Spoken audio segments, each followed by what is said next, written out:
ಬಹುನಿರೀಕ್ಷಿತ champions trophy tourney ಆರಂಭ ಆಗಿದ್ದು ಮೊದಲ ಪಂದ್ಯದಲ್ಲಿ ನ್ಯೂಜಿಲೆಂಡ್ ವಿರುದ್ಧ ಪಾಕ್ಗೆ ಹೀನಾಯ ಸೋಲಾಗಿದೆ. ಇನ್ನು ಇವತ್ತು ಬಾಂಗ್ಲಾ ವಿರುದ್ಧ ಟೀಂ ಇಂಡಿಯಾ ಸೆಣಸಾಡಲಿದೆ. ಈ ಸುದ್ದಿಯನ್ನು ನೋಡೋಣ ಕ್ರೀಡೆ ಸಿನಿಮಾ ನ್ಯೂಸ್ ಟಾಪ್ 9ನಲ್ಲಿ.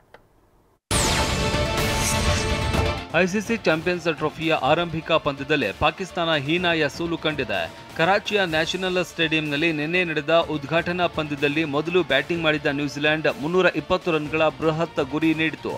ಈ ಗುರಿ ಬೆನ್ನತ್ತಿದ ಪಾಕ್ 47.2 ಓವರ್ಗಳಲ್ಲಿ 260 ರನ್ಗೆ ಆಲ್ಔಟ್ ಆಯಿತು.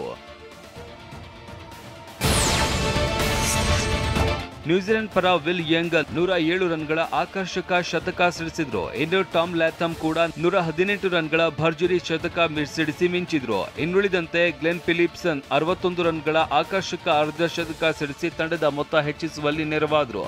ಪಾಕಿಸ್ತಾನ ಪರ ನಸೀಂ ಶಾ ಮತ್ತು ಹರೀಸ್ ರೌಫ್ ತಲಾ 2 ವಿಕೆಟ್ ಪಡೆದು ಮಿಂಚಿದ್ರೆ ಅಬ್ರಾರ್ ಅಹಮದ್ 1 ವಿಕೆಟ್ ಕಬಳಿಸಿದ್ರು. ಚಾಂಪಿಯನ್ಸ್ ಟ್ರೋಫಿ ಗೆಲ್ಲುವ ಫೇವರೇಟ್ ತಂಡಗಳ ಪೈಕಿ ಒಂದಾಗಿರುವ ಟೀಂ ಇಂಡಿಯಾ ತನ್ನ ಮೊದಲ ಪಂದ್ಯವನ್ನ ಆಡ್ತಾ ಇದೆ. ಬಾಂಗ್ಲಾದೇಶ ವಿರುದ್ಧ ಸೆಣಸಾಡಲಿದ್ದು ಭಾರೀ ಕುತೂಹಲ ಕೆರಳಿಸಿದೆ.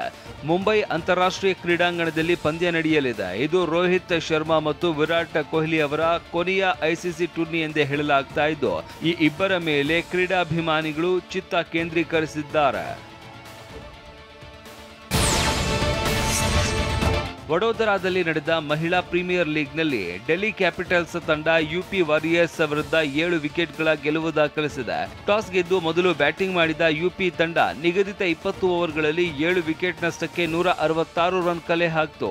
ಸವಾಲಿನ ಗುರಿ ಬೆನ್ನಟ್ಟಿದ ಡೆಲ್ಲಿ ಪರ ನಾಯಕಿ ಮೆಗ್ ಲ್ಯಾನಿಂಗ್ ಬಿರುಸಿನ ಅರ್ಧಶತಕ ಸಿಡಿಸಿ ಮಿಂಚಿದ್ರು. ಪರಿಣಾಮ ಡೆಲ್ಲಿ ತಂಡ 19.5 ಓವರ್ಗಳ ಗೆಲುವಿನ ಕೇಕೆ ಹಾಕಿತು.